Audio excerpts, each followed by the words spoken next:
आदाब नाज़रीन, शाम 6 बजे में आपका इस्तकबाल है। मैं हूं फ़हीम अहमद और अगले आधे घंटे में हम आपको दिखाएंगे मुल्क और बैरून मुल्क की खबरें। आपको तफसील से बताएंगे कि आसाम समेत शुमाल मशरिक़ी रियासतों के लिए आज तारीखी दिन है। गुवाहाटी के GMC ऑडिटोरियम में NDFB के 1500 से जायद कैडर्स ने असलह के साथ की खुद सुपुर्दगी।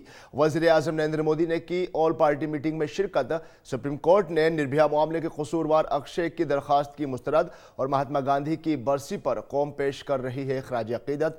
और जुमे के रोज़ बरतानिया होगा यूरोपीय यूनियन से अलग। इन सब के अलावा आलमी और खेल की दुनिया की और भी होंगी अहम खबरें, लेकिन सबसे पहले नजर डालते हैं इस वक्त की सुर्खियों पर। बॉर्डर मुआहदे पर दस्तखत के बाद गुवाहाटी में NDFB के 1500 कैडर्स ने की खुद सुपुर्दगी। पिछली जुमेरात को 8 मुख्तलिफ तंजीमों के 644 शिद्दत पसंदों ने डाले थे हथियार।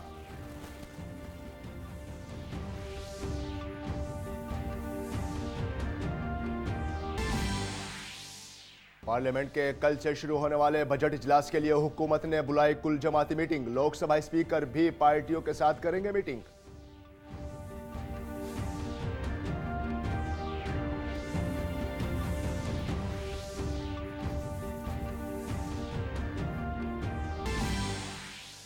निर्भया गैंग रेप और कत्ल मामले में कसूरवार अक्षय की अर्जी पर सुप्रीम कोर्ट ने की मुस्तरद। फांसी को रुकवाने के लिए पटियाला हाउस कोर्ट का किया रुख। कल मुकेश की अर्जी हुई थी खारिज।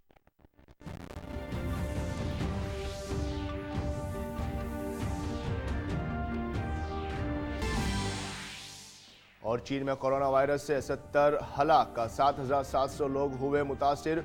हुकूमत कर रही है तमाम एहतियाती इक़दामात।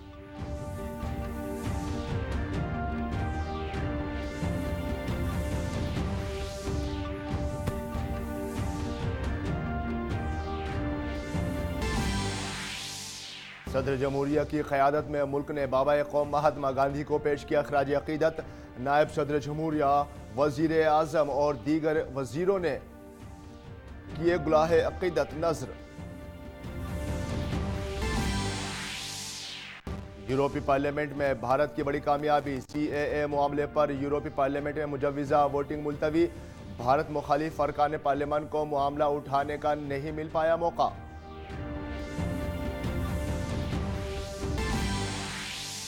यूरोपीय यूनियन की पार्लियामेंट ने ब्रेक्जिट मुआहदे को दी मंजूरी। जुमे को बरतानिया की यूरोपीय यूनियन से होगी अलहदगी। मुआहदे के हक में 621 और मुखालिफत में पड़े 49 वोट।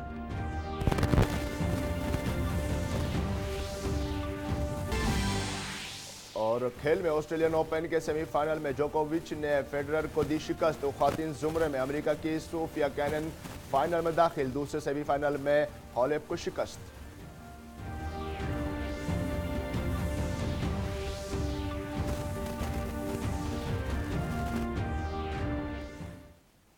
आसाम समेत शुमाल मशरिकी रियासतों के लिए आज तारीखी दिन है। गुवाहाटी के आज GMC ऑडिटोरियम में national democratic front of Bodoland के तमाम ग्रुपों के साथ कैडर्स ने असलह के साथ खुद सुपुर्दगी की। तकरीबन 1,500 से जायद कैडर्स ने आसाम हुकूमत और पुलिस के सामने असलह के साथ खुद सुपुर्दगी की और अहद किया कि वो आसाम में समाज के मरकजी धारे में शामिल होकर तरक्की की राह में शराकतदार बनेंगे। इस मौके पर वज़ीर आला सर्बानंद सोनोवाल ने खुशी का इजहार किया और कहा कि बोडो कैडर्स का यह फैसला आसाम की तरक्की के लिए एक बड़ा कदम है। उन्होंने वज़ीर आज़म का शुक्रिया अदा किया।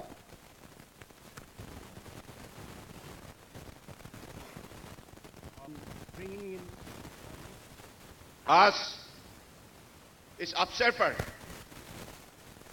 जो शांति समझौता किया गया है आपसू UBPO और हमारी NDFB अलग अलग यूनिट से, इसके लिए मैं विशेष रूप से हृदय से असम की जनता की तरफ से देश के हमारे आदर्शवादी नेता प्रधानमंत्री नरेंद्र मोदी जी को और गृह मंत्री अमित शाह जी को आभार व्यक्त करना चाहता हूं, हृदय से धन्यवाद देना चाहता हूं, क्योंकि उन लोगों ने हमें जो मदद किया और उनकी दिल में असम के लिए जो सद्भावना बसा हुआ है वो चाहते हैं, भक्ति भावनाओं से चाहते हैं, निष्ठा से चाहते हैं कि असम प्रगति करे, असम आगे बढ़े, नॉर्थ ईस्ट आगे बढ़े।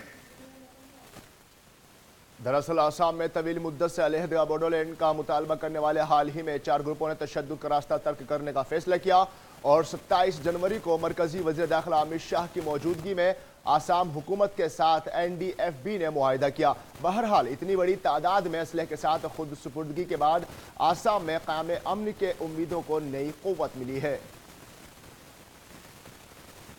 इसमें जितना भी संस्था थे बोरो लोगों के बीच, 4 fraction they will lay down their arms in this moment. So ये होने के बाद ये अंचल में बहुत शांति का वातावरण आ जाएगा और जब शांति आ जाएगा तब इस जगह में सारे डेवलपमेंटल एक्टिविटी हो जाएगा, ये मुझे विश्वास है। आसाम में बोडो तंजीमों के साथ हुए मुआहदे पर वज़ीर आज़म नरेंद्र मोदी ने खुशी का इजहार किया। वज़ीर आज़म ने ट्वीट में कहा कि बाबा कौम महात्मा गांधी की बरसी पर आसाम में 5 दहाइयों से जारी मसले का हल हुआ है। बोडो तंजीमों और सरकार के दरमियान हुए मुआहदे ने आसाम के इत्तेहाद और सालमियत को मजीद मुस्तहकम किया है। तशद्दुद की राह छोड़कर जमहूरी और आइनी इक़्तिदार पर एतमाद के लिए वज़ीर आज़म ने बोडो तंजीम के फैसले का खैर मकदम किया है। वज़ीर आज़म ने कहा है कि बोडो तंजीमों के साथ हुआ मुआहिदा आसाम के साथ ही मुल्क के दीगर तशद्दुद से नबर्द आज़मा इलाकों के लिए एक पैगाम है। तशद्दुद और खौफ व हिरास से आज़ाद माहौल में ही मुल्क की तरक्की को रफ्तार दी जा सकती है। PM ने कहा है कि बोडो तंजीमों के साथ हुआ मुआहिदा आसाम के साथ ही मुल्क के दीगर तशद्दुद मुतासिरा इलाकों के लिए भी एक पैगाम है। तशद्दुद और खौफ से पाक माहौल में ही मुल्क तरक्की की रफ्तार पकड़ सकता है। उन्होंने खुशी जाहिर की कि अब बोडो साथियों की पूरी कुव्वत आसाम की तरक्की में लगेगी। पार्लियामेंट के बजट इजलास को खुश उसलूबी से चलाने के लिए हुकूमत ने आज कुल जमाती मीटिंग की। सरकार की कोशिश है कि बजट और बजट के बाद के पार्लियामेंट की कार्रवाई खुश उसलूबी से चलती रहे और ज्यादा से ज्यादा बिल इस इजलास में भी पास कराए जा सके। बजट इजलास 31 जनवरी से शुरू हो रहा है। बजट इजलास का पहला मरहला 31 जनवरी से 11 फरवरी तक होगा। दूसरा मरहला 2 मार्च से 3 अप्रैल तक होगा। सदर जमहूरिया रामनाथ कोविंद पार्लियामेंट के मुश्तरका इजलास से 31 जनवरी को खिताब करेंगे, जबकि आम बजट 1 फरवरी यानी शनिचर को पेश किया जाएगा।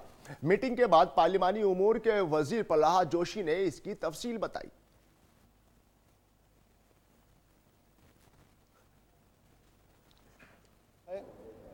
745 बिल्स है जो हमने आइडेंटिफाई करके रखा है और 7 हमारा फाइनेंशियल आइटम्स है और 2 ऑर्डिनेंस भी है उसमें।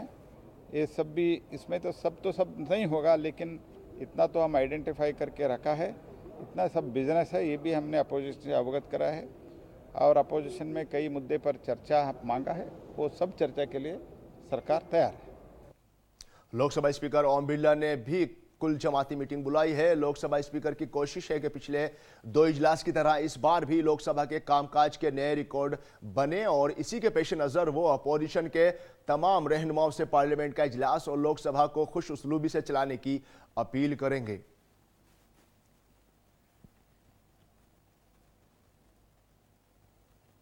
और अब बात निर्भया केस की। फांसी की सजा से बचने के लिए निर्भया इज्तिमाई इस्मत दरी और कत्ल मामले के मुजरिम अक्षय कुमार की क्यूरेटिव पिटीशन सुप्रीम कोर्ट ने मुस्तरद कर दी है।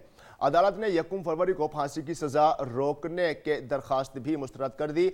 अब फांसी रुकवाने के लिए मुजरिमों ने पटियाला हाउस कोर्ट का रुख किया है। गौरतलब है कि निर्भया के मुजरिम मुकेश की अर्जी पर सुप्रीम कोर्ट ने मंगल को सुनवाई मुकम्मल कर ली और फैसला महफूज रख लिया था। गोरखपुर मेडिकल कॉलेज के ऑक्सीजन वाकये से चर्चा में आए डॉक्टर कफील खान को STF ने मुंबई से गिरफ्तार कर लिया है।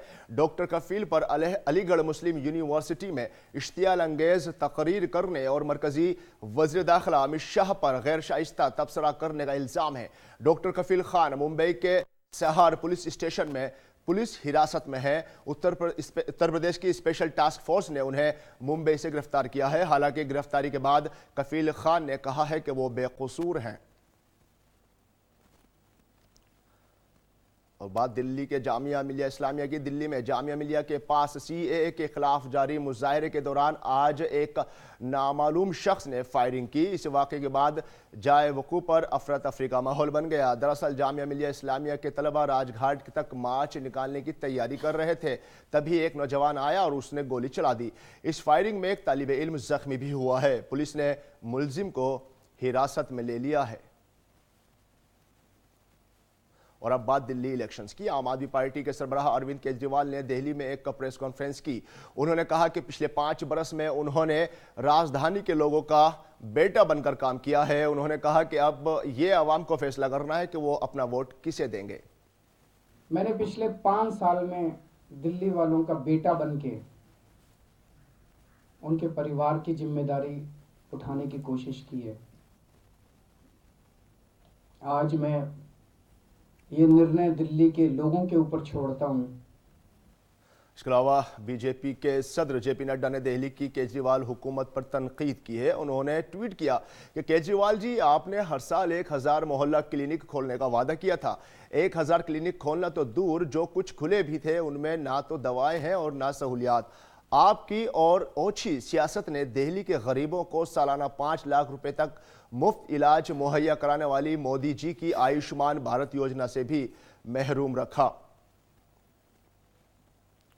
दिल्ली के चीफ इलेक्शन अफसर ने प्रेस कॉन्फ्रेंस करके इंतखाबी ज़ाब्ते अखलाक की खिलाफ वर्जी के सिलसिले में मालूमात फराहम की। चीफ इलेक्शन अफसर रणबीर सिंह ने कहा कि 6 जनवरी से अब तक 384 गैर कानूनी असले बरामद किए गए हैं और 5592 असला जमा कराए गए हैं।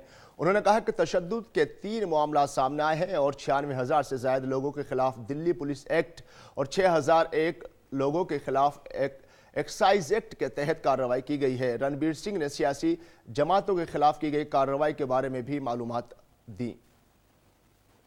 आम आदमी पार्टी के अगेंस्ट DPDP एक्ट में, यानी कि डिफेसमेंट ऑफ प्रॉपर्टीज एक्ट में 17 FIR हुई हैं और 2 FIR हुई हैं मॉडल कोड वायलेशन के लिए। Against BJP 3 FIRs for under DPDP and 1 for violation of model code. Indian National Congress 6 FIRs under defacement and 1 under MCC। वजीर सेहत डॉक्टर हर्षवर्धन ने केरल में कोरोना वायरस से एक शख्स के मुतासिर होने की तस्दीक के बाद कहा कि मर्ज से लड़ने के लिए पहले ही तमाम इंतजाम किए गए हैं। उन्होंने कहा कि जो भी कोरोना वायरस से मुतासिर होगा उसका इलाज किया जाएगा।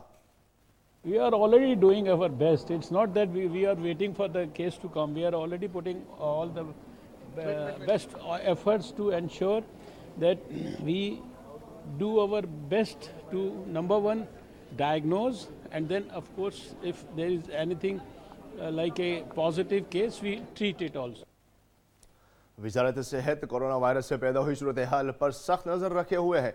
चेन्नई में मुमकिना कोरोना वायरस से मुतासिरा मरीज की मुंतकली और इलाज के प्रोटोकॉल पर एक मश्क की गई और कोरोना वायरस से मुतालिक मालूमात के लिए वजारत सेहत ने एक हेल्पलाइन नंबर भी जारी किया है।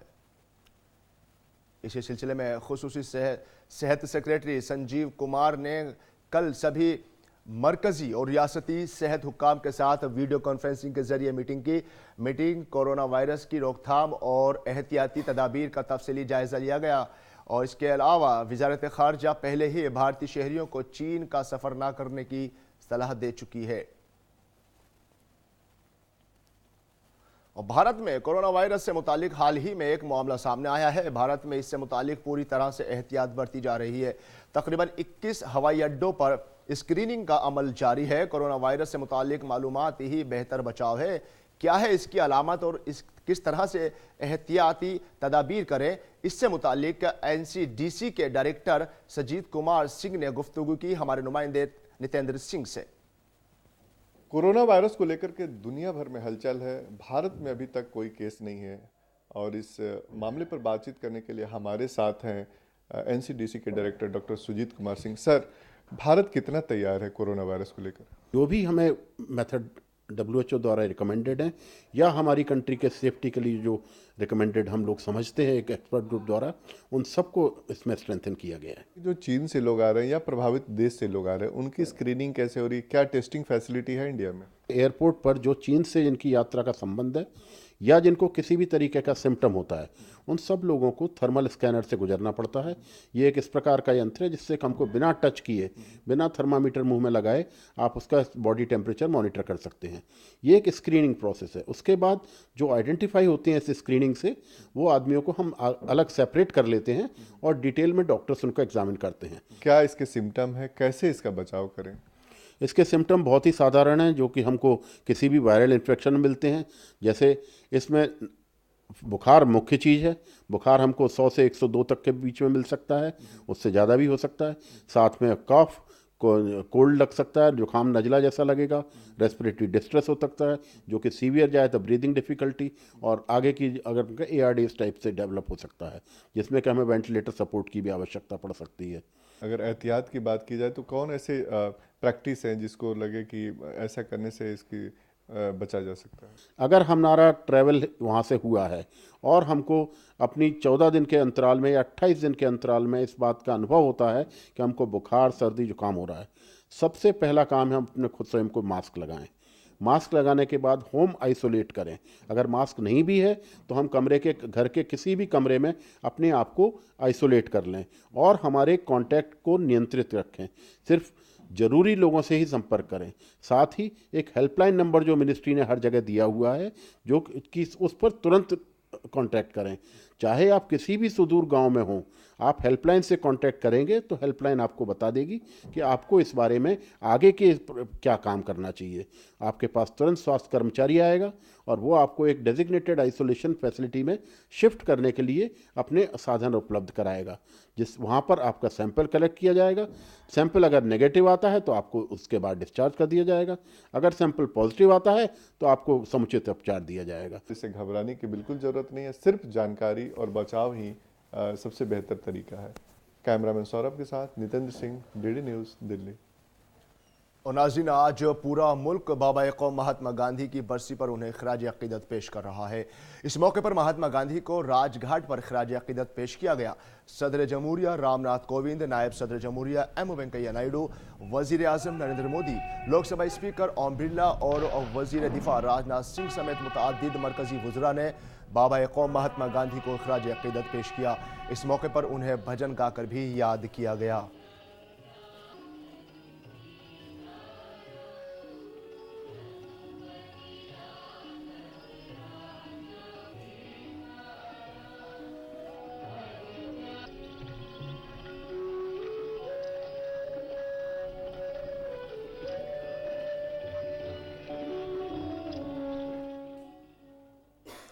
मरकजी वज़ीर दाखिला अमित शाह ने महात्मा गांधी की बरसी पर उन्हें याद किया और खराज अक़ीदत पेश किया। उन्होंने कहा है कि महात्मा गांधी जी के नज़रियात आज भी उतने ही अहम है जितने दहाइयों पहले थे।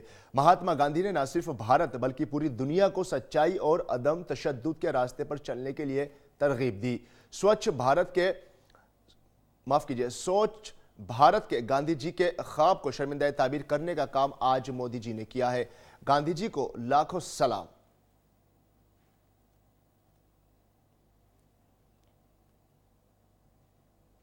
वहीं इत्तलात और नशरियात के मरकजी वजीर प्रकाश जावड़ेकर ने गांधी जी को याद करते हुए कहा कि गांधी जी गौर व फिक्र करते थे और वैसा ही बर्ताव करते थे।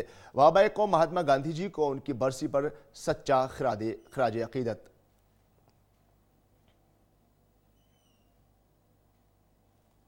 और बीजेपी के कौमी सदर जगत प्रकाश नड्डा ने महात्मा गांधी की बरसी पर ट्वीट करके उन्हें खराज अक़ीदत पेश किया। उन्होंने कहा कि बाबा-ए-कौम महात्मा गांधी जी की बरसी पर उन्हें सलाम, अक़ीदत। काबिल एहतराम बापूजी की इक़दार को अपना कर उनके बताए रास्ते पर पूरी ईमानदारी के साथ चलना ही उनको सच्चा खराज अक़ीदत है। साइंस और तकनीकी महकमे ने महात्मा गांधी की 150वीं बरसी की मुनासबत से एक डिजिटल नुमाइश लगाई। डिजिटल गांधी नाम नुमाइश में साबरमती आश्रम का तस्वुराती तजज़िया पेश किया गया।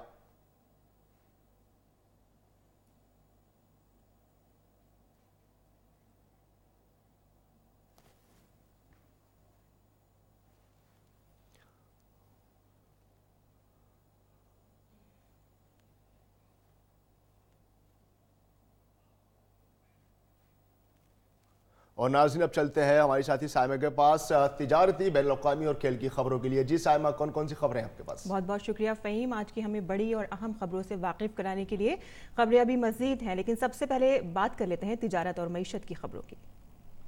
जहां वज़ीर ख़जाना निर्मला सीतारमण 1 फरवरी को पार्लियामेंट में अपना बजट पेश करने के लिए पूरी तरह से तैयार हैं। अब वक्त आ गया है कि हम इस अहम बजट से मुतालिक कुछ नई इस्तिलाहत को जानें। आज हम आपको बताते हैं कि नई इस्तिलाहत यानी कि इन्वेस्टमेंट के बारे में, यानी कि सरमाया कशी, जिसमें हुकूमत अपने लगे हुए सरमाए को वापस ले लेती है और अपने ज़ेरे निगरानी इदारों को फ़रोख्त भी कर देती है।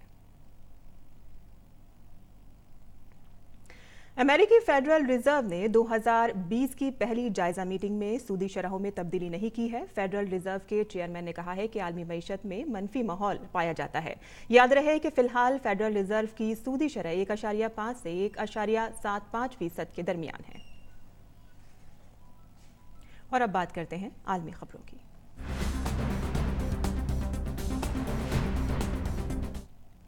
जहां शरीयत तरमीमी कानून पर भारत को बड़ी सिफारती जीत मिली है, इस कानून के खिलाफ यूरोपीय पार्लियामेंट में लाई गई तजवीज़ पर होने वाली वोटिंग अब मुलतवी हो गई है। यूरोपीय पार्लियामेंट में कई अरकान पार्लियामेंट ने इसे भारत का दाखिली मामला करार देते हुए वोटिंग मुलतवी करने की बात कही। यूरोपीय पार्लियामेंट में बुध को फ्रेंड्स ऑफ पाकिस्तान पर फ्रेंड्स ऑफ भारत हावी रहे। यूरोपीय पार्लियामेंट में इस मामले पर वोटिंग होनी थी और इससे पहले भारत ने यूरोपीय पार्लियामेंट की तजवीज़ पर रद्द-ए-अमल जाहिर करते हुए अपनी तशवीश जाहिर की थी। लोकसभा स्पीकर ओम बिरला के जरिए यूरोपीय पार्लियामेंट को लिखे गए खत में CAA को भारत का दाखिली मामला करार देते हुए इसे पूरी तरह कार्रवाई पर अमल करके अपनाने की बात कही गई थी। ज़राए के मुताबिक CAA पर भारत के नज़रिए को यूरोपीय यूनियन के जरिए गैर जानिबदार और खुले मन से समझने की उम्मीद जाहिर की गई थी। और अब बात करते हैं चीन से फैल रहे कोरोना वायरस की। चीन में मुहलिक कोरोना वायरस से मरने वालों की तादाद बढ़कर 170 से ज़ायद हो गई है। इसके अलावा इस बीमारी की जद में मजीद 7,700 से ज़्यादा लोगों के आने की तस्दीक भी हुई है और चीन के सभी सूबों में इस खतरनाक वायरस ने अपने पैर पसार लिए हैं। कोरोना वायरस के कम से कम 75 गैर मुल्की मामले भी सामने आए हैं। महकमा सेहत के माहिरीन ने खबरदार किया है कि वायरस का इन्फेक्शन अगले 10 दिनों में मजीद बढ़ जाएगा, जिसके नतीजे में खतरा और बढ़ सकता है।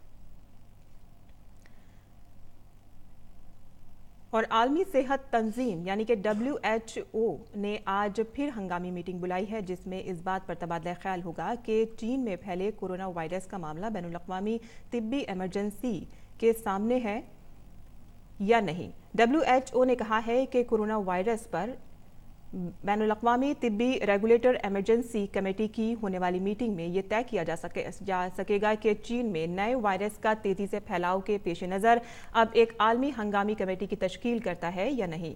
WHO के सरबराह TA ने जिनेवा में मुनक़िद एक प्रेस कॉन्फ्रेंस में कहा कि इस वायरस का जर्मनी, वियतनाम और जापान में तेज़ी से फैलना बड़ा खतरा पैदा कर रहा है। वहीं अमेरिकी सदर डोनाल्ड ट्रंप ने कोरोना वायरस के बढ़ते खतरे के मद्देनजर अमेरिकी एजेंसियों के साथ मीटिंग की है। उन्होंने मीटिंग की तस्वीरें ट्विटर पर मुश्तरक की हैं। उन्होंने कहा है कि अमेरिकी एजेंसियां चीन के साथ मिलकर काम कर रही हैं और सूरत हाल पर मुसलसल नज़र रखे हुए हैं। और यूरोपीय यूनियन से बरतानिया के इखराज को यूरोपीय पार्लियामेंट ने मंजूरी दे दी है।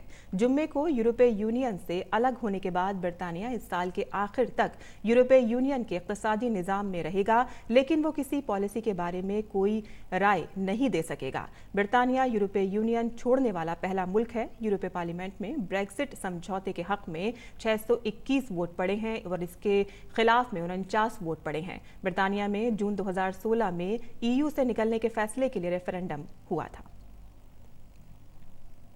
वहीं अमेरिकी सदर डोनाल्ड ट्रंप की अमन तजवीज़ पर फिलिस्तीन की नाराजगी के दौरान इजरायली फौज ने कहा है कि वो मकबूजा मगरबी किनारे पर गजा सरहद के पास मजीद अफवाज तैनात कर रही है। हालांकि उसने तैनाती से मुतालिक तफसीलात जारी नहीं की हैं। और अब खबरें खेल के मैदान से।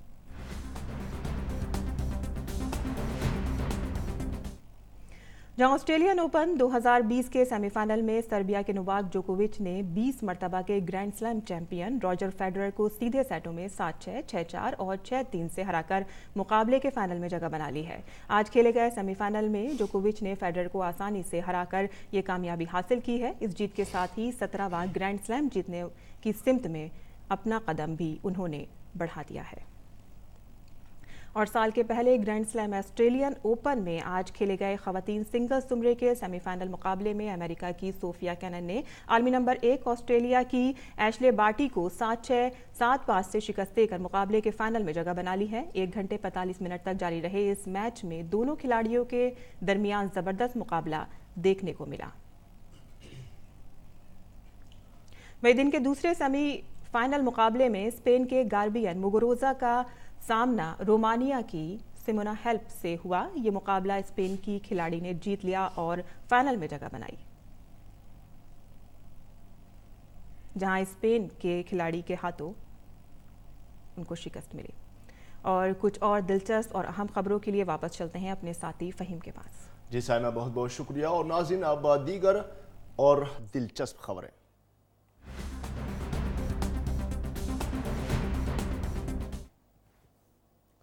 नाज़रीन, पतझड़ का खात्मा हो गया है और बाहर का मौसम आ गया है। आज बसंत पंचमी है। इस दिन सरस्वती की पूजा की जाती है। बसंत पंचमी पर प्रयागराज में लोगों ने संगम पर आस्था की डुबकी लगाई।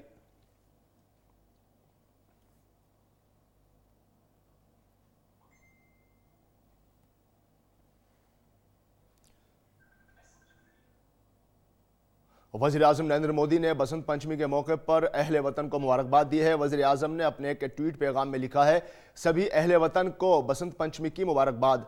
तालीम की माँ सरस्वती हर किसी की जिंदगी में इल्म की रोशनी भर दे। हिमाचल प्रदेश की सिरमौर जिला इंतजामिया के जरिए शुरू की गई पॉलीथीन से पाक मुहिम के तहत जमा किए जा रहे प्लास्टिक से सड़क की तामीर की जा रही है। पेश है हमारी ये खास रिपोर्ट।